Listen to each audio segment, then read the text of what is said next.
Voy a hablar de Lucas 19, pero voy a mostrarles otras aristas, otras maneras de cómo ver ese texto, que Dios y el Espíritu de Dios nos permite ver el texto. Si le pudiéramos dar un título a esta enseñanza es su presencia transforma el llamado en mi lugar de influencia, el llamado a mi lugar de influencia.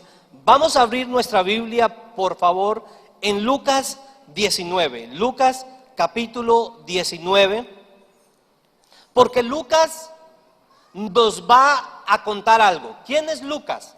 Lucas es un médico, su profesión es médico. Y Lucas ha escrito el libro, en Lucas 1, Lucas le está escribiendo el libro, él escribe el libro de Hechos y el libro de Lucas. Y una de las cosas que me impacta de Lucas, viendo varios textos, es que Lucas siempre hace referencia a lo que dijo en el capítulo 1. Voy a contar lo que Jesús hizo y enseñó. Voy a contarles lo que Jesús hizo y enseñó. Entonces la cosmovisión que tiene Lucas es de pronto algo diferente a los otros evangelios, porque Lucas es un trabajador, Lucas es un profesional de la medicina, y Lucas nos va a dar un panorama de cómo poder ver las vocaciones o el trabajo o las profesiones a la luz del llamado que Dios desea que sean para nosotros y en el lugar donde Él nos pone.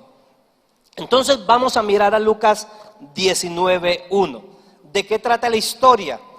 Habiendo entrado Jesús en Jericó, iba pasando por la ciudad, y sucedió que un varón llamado Zaqueo, que era jefe de los publicanos y ricos.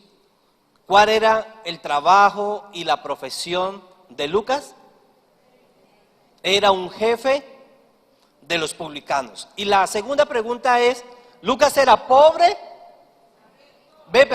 Zaqueo, gracias. ¿Zaqueo era pobre o era rico? Era rico.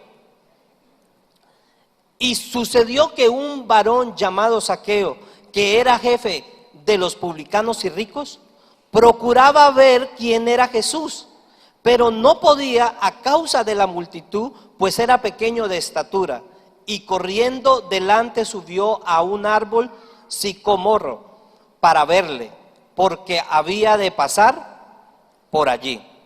Cuando Jesús llegó a aquel lugar, mirando hacia arriba lo vio y le dijo: Zaqueo, date prisa, desciende, porque hoy es necesario que yo pose en tu casa. Entonces él descendió a prisa y le recibió gozoso. Y al ver esto, todos murmuraban diciendo que había entrado a posar con un hombre pecador.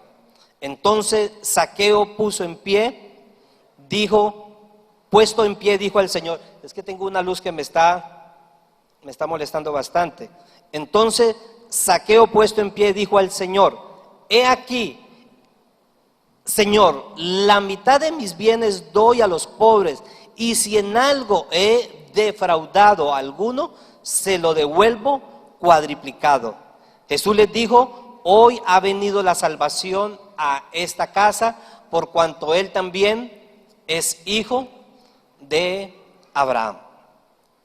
Vamos a ubicarnos en el contexto de esta parábola, porque esto fue lo que el Señor hizo que le prestara atención a las veces que he leído este texto. Y lo primero es, ¿para dónde iba Jesús? Jesús, en Lucas 18, versículo 31 al 34, Jesús va camino a Jerusalén. Y Jesús va camino a Jerusalén, pero va con un propósito. En el versículo 31 y 34 lo cuenta. Jesús les dice a los discípulos que va para Jerusalén y el propósito era que él en Jerusalén iba a ser golpeado, iba a ser arrestado, iba a ser crucificado y iba a resucitar al tercer día. Esta es la tercera vez que Jesús le ha dicho eso. Es la tercera vez. Y es la tercera vez que ellos no entienden. El texto dice, quiero que lo mire, vaya, devuélvase un poquito al 18, versículo 34, lo que le acabo de contar.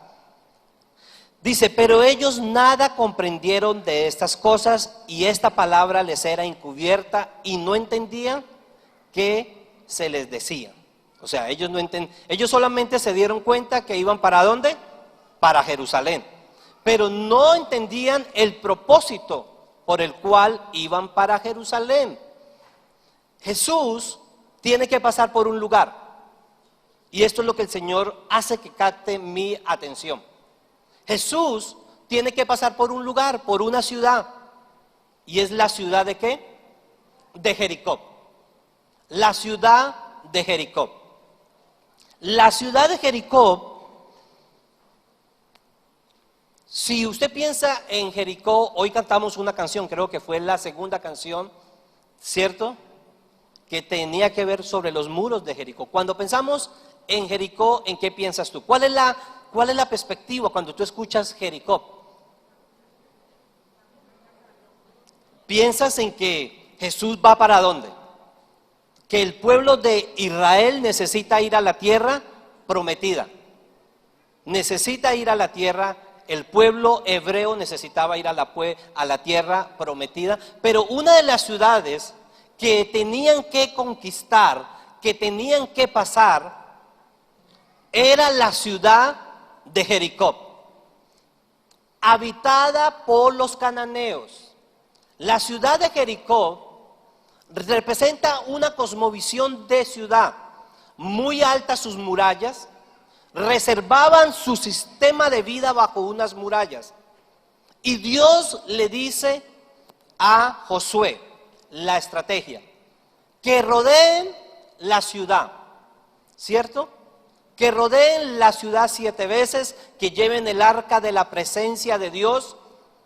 Y le dice lo siguiente, que a la 7ª vez griten y los muros van a caer. El sistema para poder entrar y conquistar a la ciudad y poder seguir hacia la conquista que Dios tenía para ellos, tenía que darse de esa manera.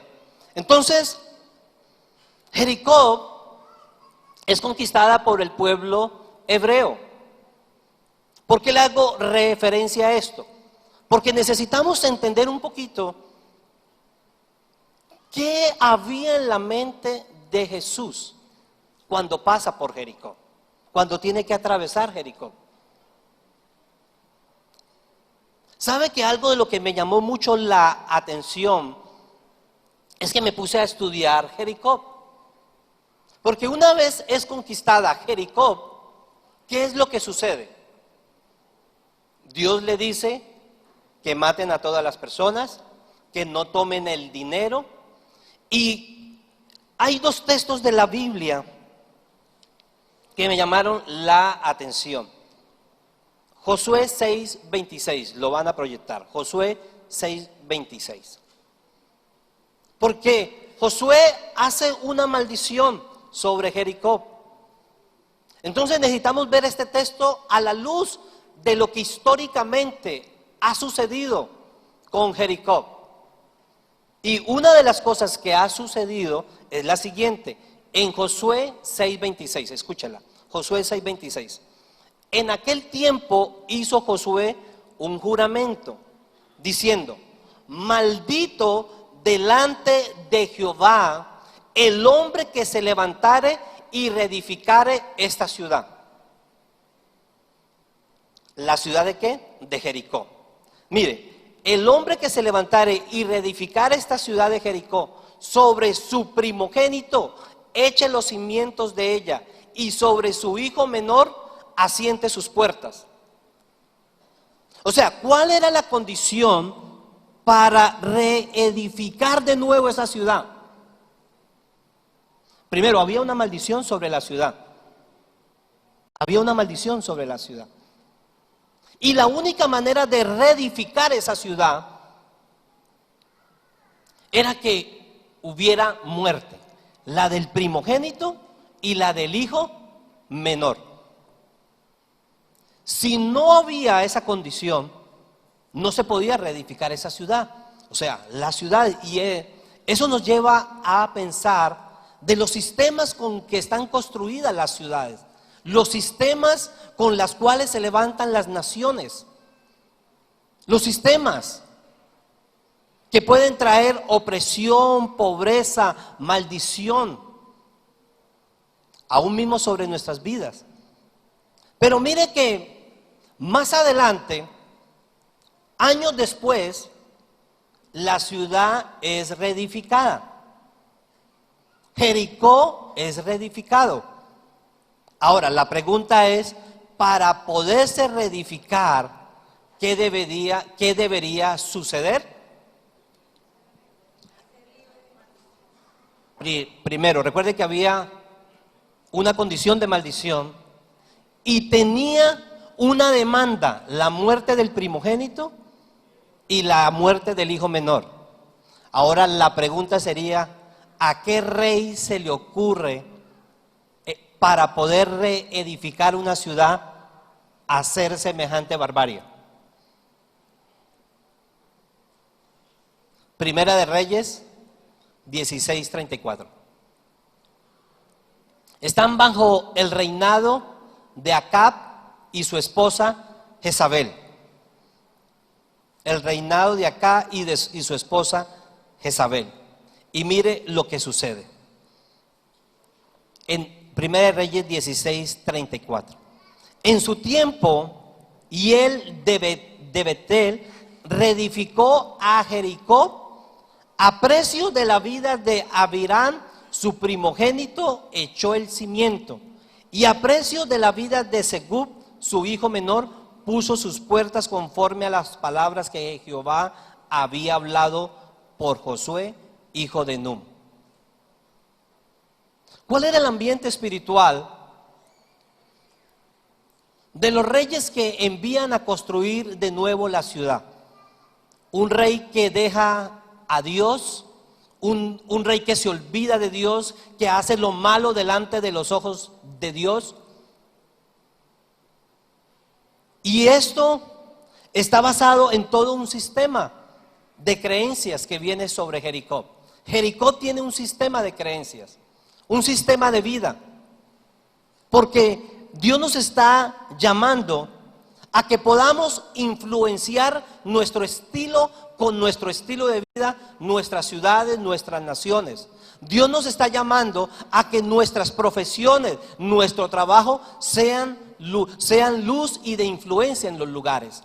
Pero necesitamos conocer la cosmovisión, necesitamos ver, necesitamos ponernos los anteojos de las filosofías, de las creencias, de los sistemas de pensamiento que gobiernan las ciudades, que gobiernan las naciones, que gobiernan las familias. Entonces Jesús está pasando por Jericó y Jesús está entrando a una ciudad donde fue reconstruida bajo maldición, fue reconstruida bajo muerte.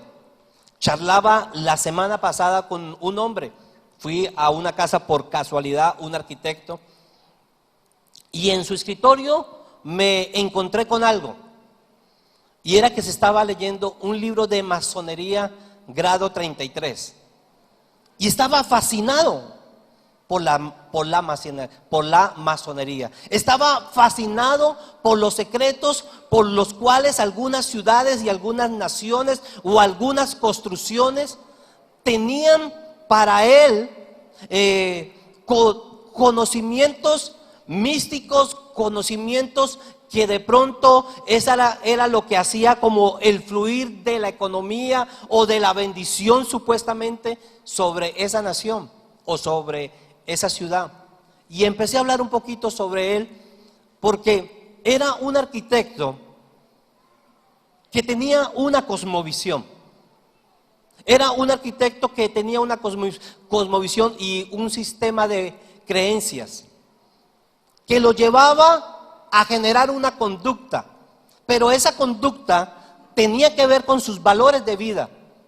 Y según sus creencias, sus valores que generan sus conductas, iba a traer o una afectación para su vida y su familia y su ciudad. Y lo primero que yo quiero que veamos en este texto es lo que culturalmente Jesús está encontrando.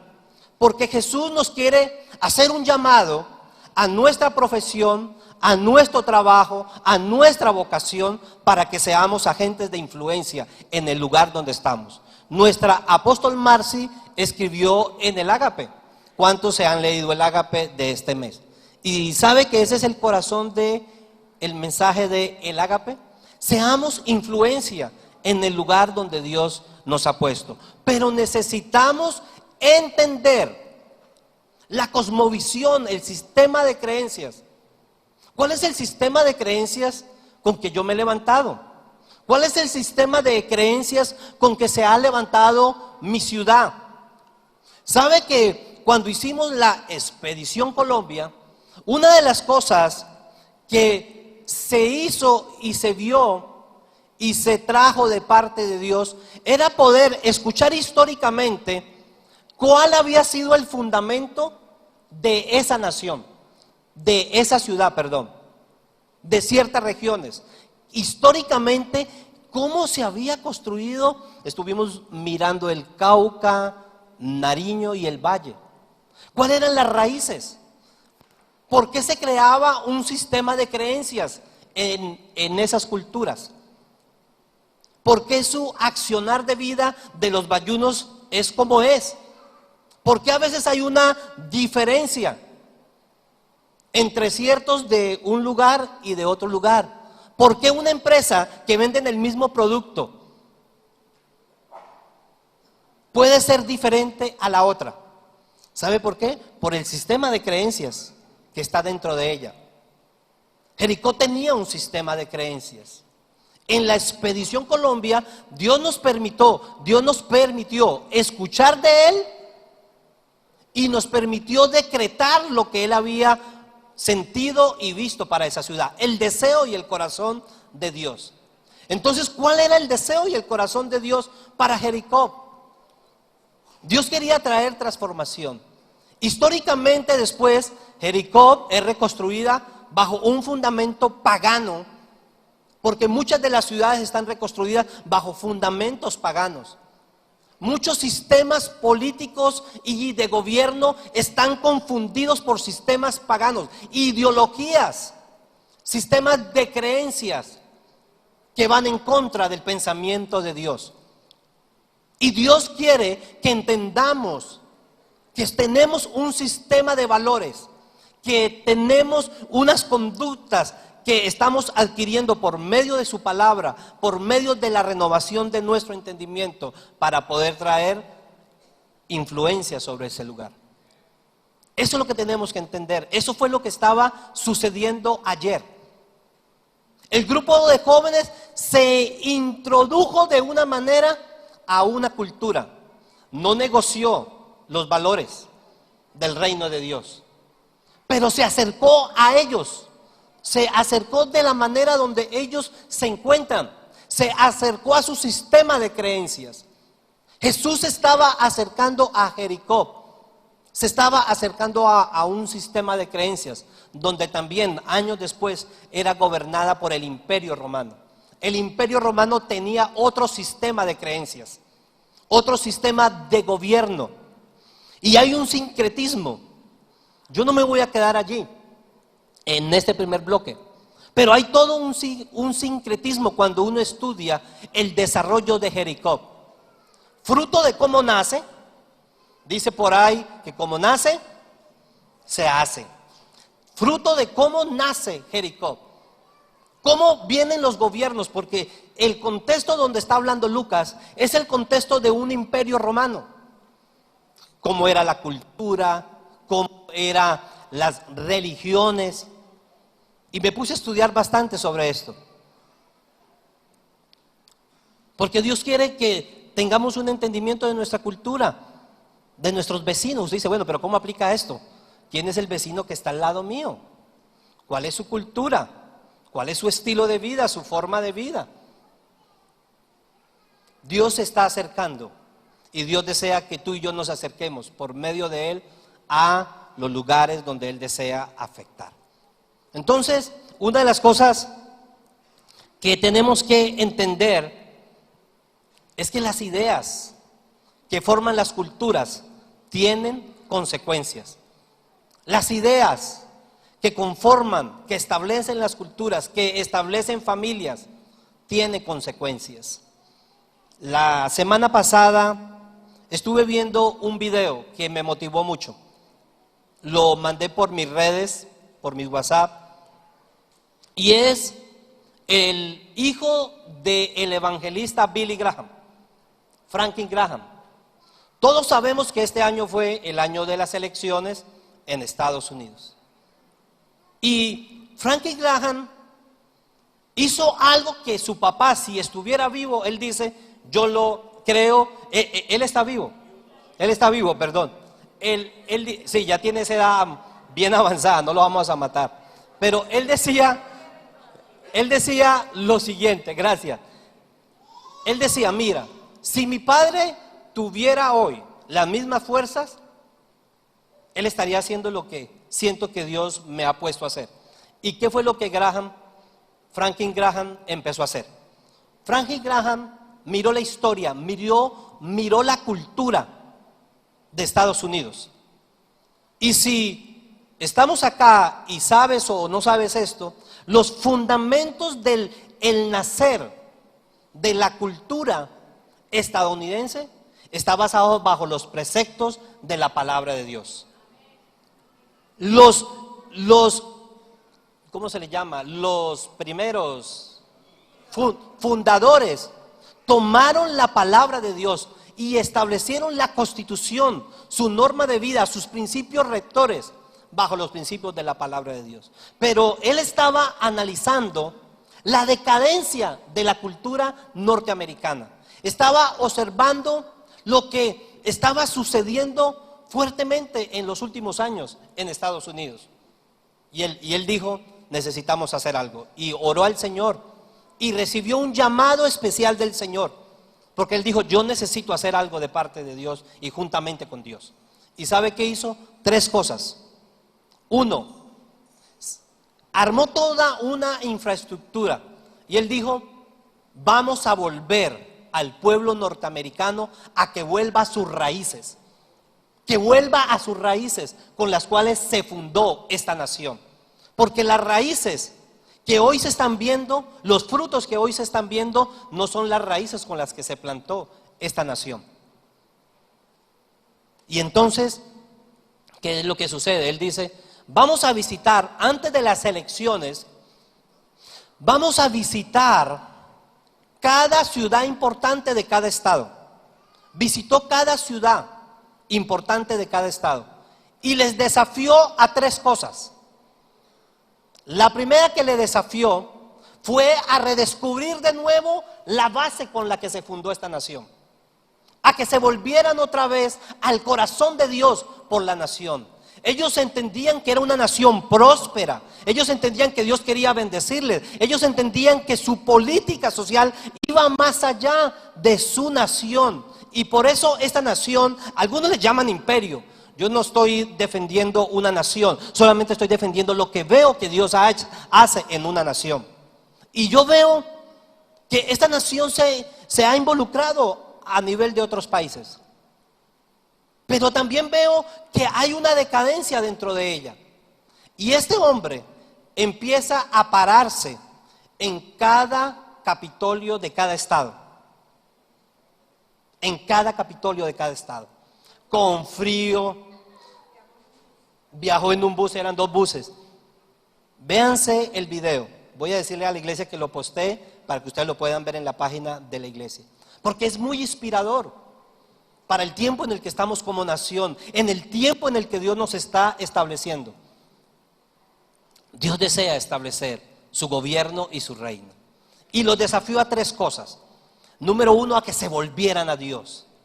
Épocas de lluvia, de nevada, y la gente llegaba a cada estado. El primer estado, un momento de invierno, pero Dios empezó a despertar algo como lo está haciendo en nuestra nación. Dígale al que está a su lado: Dios nos está despertando.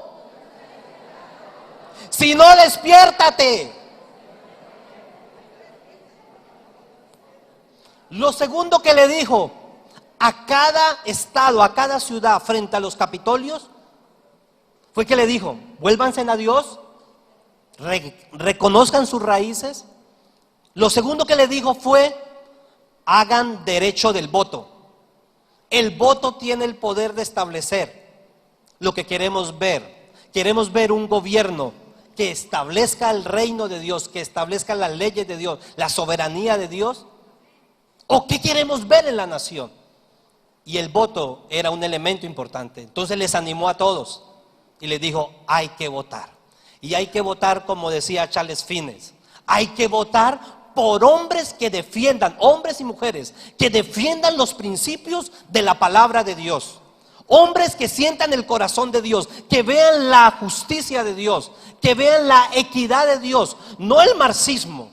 Hombres que vean el gobierno de Dios estableciéndose en su nación. Hombres que vean la educación como el canal único para traer cambio y transformación. ¿Sabe por qué la educación es tan importante? Porque está construyendo ideas sobre la vida de los chicos, sobre la vida de los jóvenes, sobre la vida de los niños. Está construyendo un sistema de vida.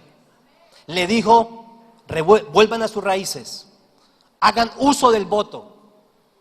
Y muchos tuvieron que arrepentirse, porque escuchando las entrevistas muchos dijeron: yo llevo años sin votar y soy un cristiano. Entonces a veces los que están gobernando y lo que nos estamos comiendo como fruto, ¿sabe de quién es culpa? De nosotros. Pero lo tercero que le dijo, y es que le dijo: haz un llamado, hizo un llamado. Vuelve a la influencia en los lugares donde yo deseo que tú estés. Vuélvete a la escuela de padres. Vuélvete a ser parte de la escuela de padres. Vuélvete a ser parte de todo lo que representa la comunidad donde vivimos. Sé parte de la cultura. Sé parte de tu junta de acción comunal. Si tienes un llamado, inscríbete como candidato al consejo, inscríbete como candidato a la alcaldía, inscríbete como candidato, porque necesitamos que la luz y la sal que Dios ha puesto en nosotros brille en medio de esos lugares. Entonces, yo no puedo dejar de pasar y entrar en una profesión que es la de Zaqueo, el contexto. Jericó representa las culturas. Jericó representa los ambientes hostiles, desigualdad, cómo era visto el pobre. Porque nos vamos a centrar en la profesión. ¿Y la profesión de Zaqueo cuál era? Era un jefe recaudador de impuestos de los publicanos. Era un publicano. Y sabe que me fui a estudiar todo el tributo que se veía en esa época, todo el tributo, todo el sistema de gobierno que se veía en ese momento. Pues quiero contarles un poquito de la profesión de Zaqueo. Mire, Zaqueo, ya se lo busco. El sistema de gobierno se delegaba, era un arrendamiento. En ese momento, históricamente, para que usted entienda el contexto, Zaqueo pagaba al gobierno en ese momento, al imperio. Zaqueo pagaba para recoger impuestos. Entonces el gobierno usaba a Zaqueo, el imperio usaba a Zaqueo como recaudador, pero era jefe. Y como recaudador de impuestos, él tenía otros bajo su cargo. Entonces, ¿qué era lo que pasaba con Zaqueo? Que Zaqueo, para poder hacer utilidad y beneficio de él y poder ganar y también darle a ganar a los jefes de los recaudadores, ¿qué tenía que hacer con los impuestos? Subirlos. Subirlos. ¿Será que eso está pasando en Colombia? Subirlos. Subirlos. Su profesión comparada hoy en día, Zaqueo, ¿quién podía ser? Un contador, un economista, un administrador. A nivel de gobierno, ¿quién podía ser Zaqueo? El ministro de Hacienda, ¿cierto? El secretario de Hacienda departamental o municipal. ¿Quién podía ser Zaqueo? Miren, voy a contarles un poquito de los impuestos que se recaudaban en ese momento. Porque los impuestos siempre han estado a través de la Biblia, siempre han estado. En todas las formas de gobierno que la Biblia muestra o que el pueblo cristiano se ha visto, siempre ha habido el recaudo. Ahora voy a explicarles la razón del recaudo, pero también les voy a contar del abuso del recaudo. Miren, los judíos pagaban impuestos por el suelo, impuestos sobre el patrimonio, impuestos sobre la importación o la exportación en los puertos marítimos. Pagaban las contribuciones al templo. Entonces, Zaqueo no era bien visto. La profesión de Zaqueo entre el pueblo judío no era bien vista. Provocaba choque. Y Dios nos quiere traer una mentalidad fresca, nueva, diferente, de cómo ver tu profesión. ¿Quiénes trabajan independiente en alguna empresa? Por favor, levante su mano. ¿Quiénes trabajan? Me preocupa, ¿cuántos están desempleados, por favor, para orar ya por ustedes? O tenemos jubilados, gracias Señor. Oh, gracias Señor por los jubilados, los pensionados. Pero miren, Dios quiere venir a hacer una intervención, un cambio de mente, un cambio de cultura a la vida de ¿quién? De Zaqueo. Dios quiere que tú y yo entendamos el valor y el potencial que tiene nuestra profesión. Y que nuestra profesión no se separa, o nuestro trabajo, si eres un empresario, no se separa de lunes a viernes, soy cristiano. No soy cristiano, soy un profesional o soy un empleado. Y el sábado o el domingo me convierto en cristiano. Porque algo de lo que ha sucedido es la secularización entre lo sagrado y lo secular. Hemos construido una dicotomía en que esto lo vemos sagrado, pero esto no lo vemos sagrado. El que tú estés haciendo el desayunito, ¿es sagrado o es secular? ¿Está la presencia de Dios allí o no está la presencia de Dios allí? Mientras los muchachos hacen el deporte, ¿es sagrado o no es sagrado? Ayer hubo un evento sagrado o no sagrado. A ver, duro. ¿Y por qué no vino a dar vueltica, hombre? No, se nos hubiera llenado mucho esto. Pero Dios quiere traer una cosmovisión sobre nuestra profesión. Que entendamos que tu profesión es el canal de bendición para alcanzar a tu comunidad, para impactar con los valores y las creencias del reino de Dios. Entonces, mira, ¿qué es lo que sucede? La necesidad más grande que necesitan los sistemas económicos, políticos, sociales, es la misma de Zaqueo, una necesidad de Jesús. Zaqueo tenía una necesidad sentida. Era rico, tenía gente a su cargo, pero había algo dentro de él. Él necesitaba conocer a Jesús. Él necesitaba que Jesús pudiera venir a su casa, charlar con él, compartir con él. Y tú en tu lugar de trabajo, puedes llevar a Jesús, puedes mostrar a Jesús. Yo deseo, la iglesia desea, el equipo pastoral deseamos, Dios desea que tú hagas de tu empresa tu púlpito de prédica. Ahora, no le estoy diciendo que tiene que coger a los empleados y predicarles, aunque eso hace parte bien. Pero yo veo algo en los resultados de la transformación de Zaqueo en su profesión. ¿Y sabe qué es lo que pasa? Zaqueo tiene un cambio de mente.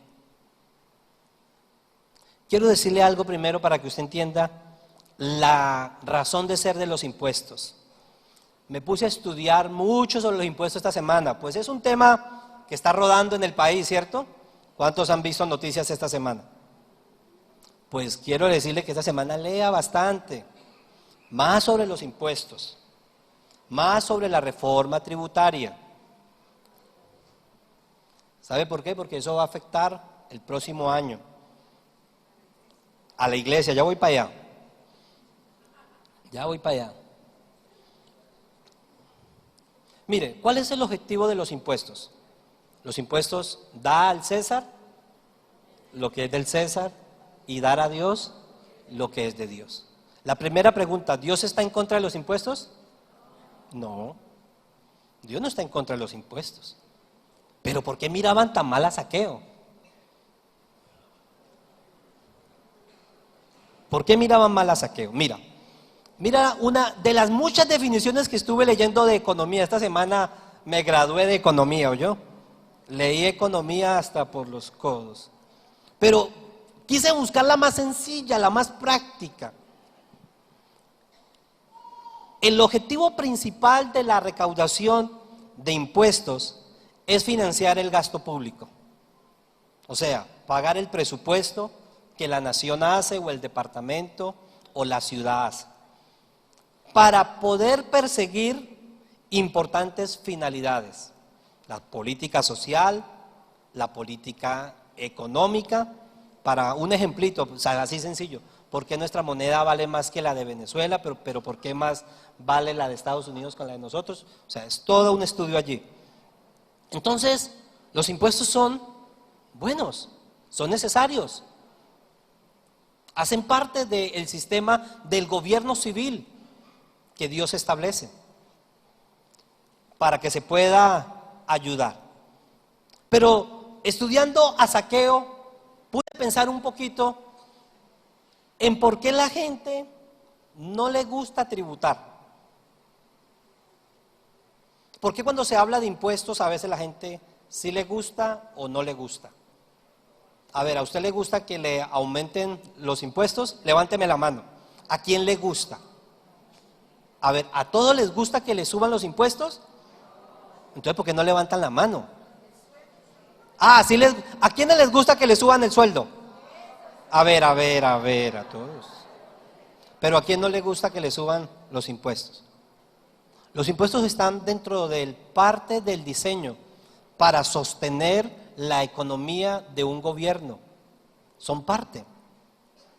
Pero una de las cosas que pudo incomodar a la gente al ver a Zaqueo era pensar en el derroche administrativo que de pronto hacía el Imperio Romano. El derroche administrativo. De pronto derrochaban la corrupción, el robo, ¿cierto? Pasa con Zaqueo, pasa con nosotros, pasa en Colombia. De pronto el ver que tributaban y tributaban, pero no se veía reflejado en la inversión social. Y cada vez había más huecos fiscales, entonces cada vez había que crear más impuestos, incremento aquí, incremento allá. Porque lo de saqueo fue hace muchos años, hace muchos siglos, 2000 años. ¿Será que tiene que ver con hoy? Tiene que ver. Pero también pienso en los que le decían a Jesús: ¿cómo va a estar en casa de este pecador que derrocha, que malgasta, que nos subyuga con la cuota cuando viene a cobrar con sus jefes? Pero también pienso en el que tributa, porque el texto nos lleva a pensar en el que tributa también. Porque la característica casi número uno es que a la gente no le gusta tributar. La gente no quiere tributar. ¿Por qué no quiere tributar? Mire, la gente no quiere tener cultura de tributo porque quiere buscar la manera de evadir impuestos. La gente busca la manera de cómo poder evadir impuestos. Figuras contables, ¿cierto? ¿Cómo le llaman en contabilidad? Contabilidad bajo doble. Y yo creo que estamos viviendo en nuestra nación tiempos donde la iglesia ha tomado un papel que es el que debe tomar, un papel de influencia social,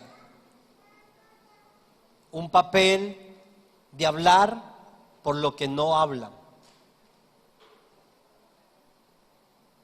Y la iglesia, yo no le voy a hablar mucho de esto hoy, pero quiero decirle que en este tiempo, si usted estudia la reforma tributaria, pues está tocando de una manera arbitraria a la iglesia, la está tocando, la está poniendo al lado, la está poniendo al lado como si fuera un ente comercial, por si no lo oigo. Ya, es que cuando empecé a hablar de los tributos, vea, ahí sí, ese diablo, hombre. Pero mire, hoy en día estamos viendo cosas que le quieren hacer daño a la iglesia. Y esto no lo voy a poder desarrollar hoy, pero sí quiero animar a algo como iglesia. Porque usted puede hacer ese saqueo también desde el lado del que no tributa. Pero también podemos ver a ese saqueo desde el lado de un gobierno que puede robar, que puede ser injusto, mal administrador, un gobierno que está untado de muchas condiciones, donde lo que hace es poder subir impuestos para que se pueda tapar los huecos fiscales. Yo quiero invitarlo a dos cosas. Número uno, a que usted pueda mirar varias páginas de internet serias, sólidas, tributarios serios, que han hecho un estudio sobre la reforma y donde muestran las diversas maneras como estos impuestos de hoy en día nos están haciendo daño a la iglesia. Y cuando le digo la iglesia, no solamente es la organización, sino hablo de la persona. Entonces, yo quiero invitarle a varias cosas. Número uno, que usted se informe. Infórmese en una página, yosoycolombia.com, Yo Soy Colombia. Estudie los puntos de la reforma tributaria. Ahí está, como se dice con plastilina, dónde se va a afectar. Yosoycolombia.com. Le voy a pedir por favor a la iglesia que también los postee. Y son 12. Yo los tengo aquí, pero no alcanzo a leerlos. Pero vaya y estúdielos. Métase al pactocristianoporlapaz.com. Ahí también están. Pacto Cristiano por la Paz. Porque allí está un estudio riguroso de lo que es la reforma y cómo va a afectar. Miren, voy a terminar, regálenme en 5 minuticos. El Evangelio de Jesucristo Jesús llegó a la vida de Zaqueo. ¿Y sabe qué pasó en la vida de Zaqueo? Un cambio de mente, un cambio de valores, un cambio de su sistema de creencias. Porque mire, Zaqueo, vamos a la Biblia, el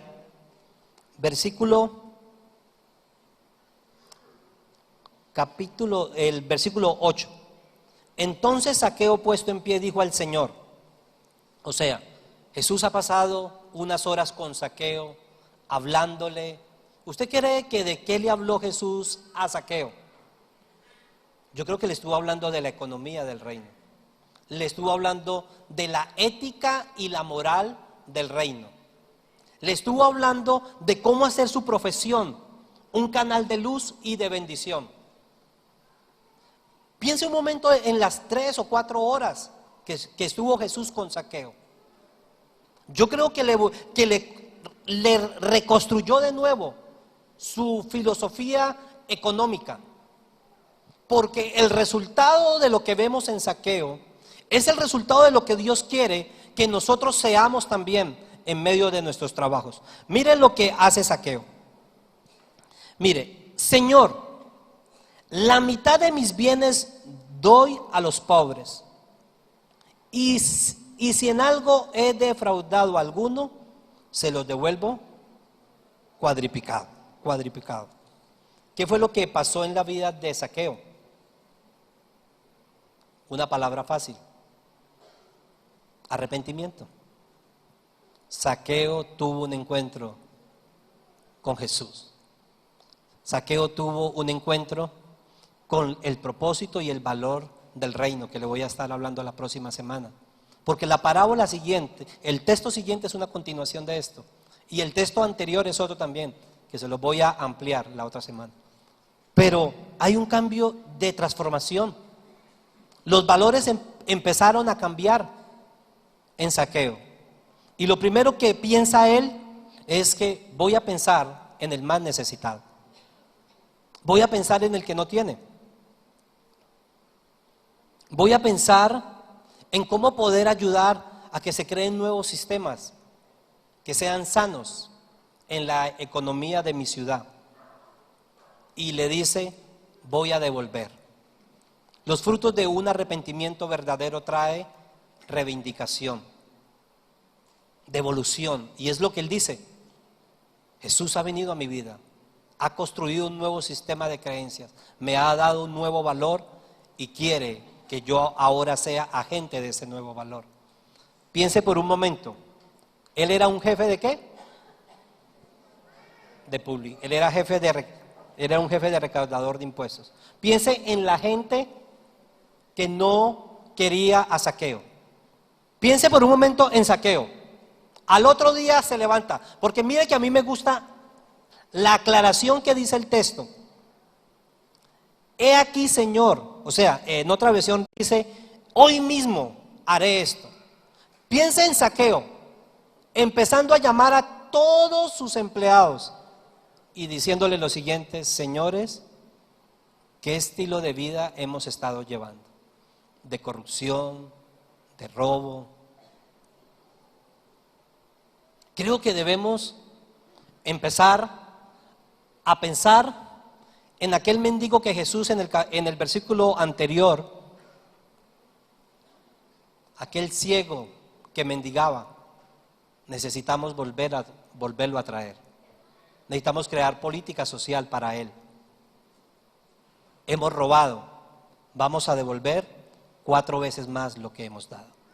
Entonces imagínense en los empleados. ¿Qué pensarían? Este man se enchifló. Pero de eso les voy a hablar la otra semana, la moral. Ayer estaba en las competencias de los de tabla y la única palabra que ellos decían es: métale moral, métale moral. Métale moral a eso, métale moral, vamos, parce, moral. Y yo estaba estudiando moral.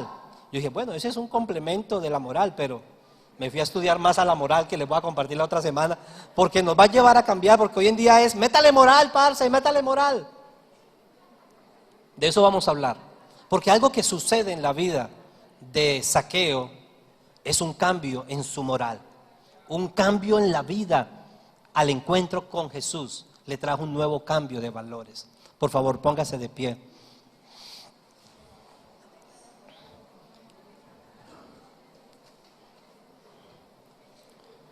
La otra semana vamos a hablar sobre en este mismo texto, vamos a hablar de productividad, mayordomía, romper límites. El sistema bíblico que muestra el texto bíblico en el siguiente no está aislado. Un llamado a ser agente de influencia en tu ciudad, en tu lugar de trabajo, tu profesión, tu vocación. Usted dirá, no, yo lo único que hago es que yo soy ama de casa. Tu vocación, lo que haces con tus hijos, cuando vas a caminar al parque, cuando vas al gimnasio. ¿Quiénes de aquí van a algún gimnasio? Chicaneros. Pero cuando vas a esos lugares, cuando eres un maestro, Dios quiere usarnos como agentes de cambio. Dios quiere usarnos. Vamos a cerrar nuestros ojos y medita tú solo. ¿Qué nos ha hablado el Señor?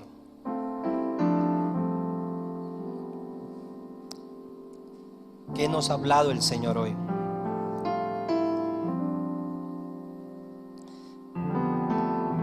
El Señor nos está invitando a la proclamación del Evangelio. Hoy ha venido la salvación a esta casa, por cuanto también eres hijo de Abraham, porque el Hijo del Hombre vino a buscar y a salvar lo que se había perdido.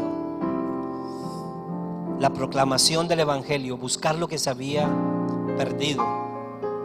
Señor, ayúdanos en esta semana, desde hoy mismo, a ser instrumentos de la proclamación del Evangelio. El Evangelio tiene el poder, Señor, de cambiar sistemas de creencias, filosofías, ideologías. Señor, gracias por la renovación de nuestra mente. Cuando nos encontramos con tu palabra, cuando miramos a cara descubierta, somos transformados de gloria en gloria.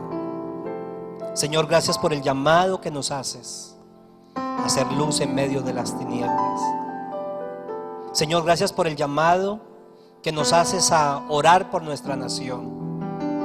Señor, oramos por la nación, oramos por el sistema económico de nuestra nación, por el sistema social, por las políticas sociales. Oramos, Señor, por los empresarios. Por favor, levante la mano los empresarios, los profesionales. Señor, yo quiero orar por ellos hoy. Por tu vocación, si tienes una vocación, Señor, yo oro por líderes que se levantan en sus comunidades, en sus empresas, que hacen cambios profundos. Oro por empresarios, Señor, que son luz en medio de las tinieblas, que negocian de la manera correcta, que tienen la ética y la moral correcta, Señor, costumbres y formas de hacer las cosas bajo los principios de la palabra. Señor, yo bendigo cada empresa que se encuentra en este lugar. Oro por las empresas que deben hacer ajustes. Señor, sabemos tu gracia, tu favor. Oramos, Señor, por cada uno de los que estamos aquí también. Señor, que tú nos lleves a ver la economía tuya, que podamos verte como el Dios de todo. Padre, gracias porque tú estás interesado en nuestra economía también. Y tú nos muestras en tu palabra la mayordomía. Tú nos muestras en tu palabra la productividad, cómo poder ser usados, Señor, para la gloria tuya. Así que yo bendigo tu trabajo, bendigo tu empresa donde tú trabajas. Ora por tu empresa, ora por tu trabajo. Señor, te damos gracias, porque tu presencia transforma. Señor, tu presencia transforma.